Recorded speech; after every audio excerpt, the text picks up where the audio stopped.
So here's what I got to set up for my worm bin. I raised some red wigglers. I haven't showed much about them before. So this is the bottom tray. It's got a radish or something in there. This is where most of my worm castings is in the bottom. This is the bottom booth, so there's not a whole lot of worms. You can still see worms in there, but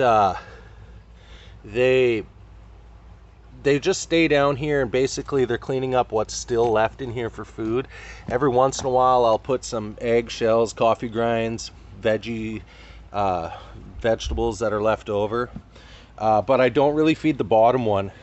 I use like a three-part system. Basically the bottom is where all my worm castings are. I just harvested a whole bunch for this year's garden. So this is kind of fresh. There's going to be a bunch of eggs and stuff in there, and worms hatching. I'm not going to feed this a whole lot. In this next bin down here is my main bin. This is just worm castings that I just harvested out of there. This is like pure worm castings. It's really solid, good stuff. Full of worms still. I plan on just throwing the worms in the garden. But, so under here, I'll show you, I guess.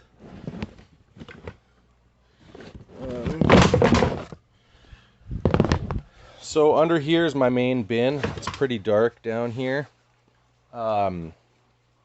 This is where I'll blend up all my vegetable scraps. I'll save stuff up in the freezer. And when I have a full blender full, I'll blend it all up and I'll come in here and pour it in. There's some full chunks of stuff in here. Just because I had so much, and I'm kind of making a new bed. I harvested a lot of my worms and worm castings for this garden here. So the main bin here sits on top. I feed this all the time, once a week. I probably have 5 or 10 pounds of worms in here. When I started, I bought a pound of worms for $100, and then I just went from there. I never touched them for a whole year. I just kept feeding them and feeding them, right? This is where a bunch of the feed is, so you'll see a whole bunch of the worms. But yeah, it's an awesome way to compost and amend all your gardens and whatever you're growing. It's pretty sweet.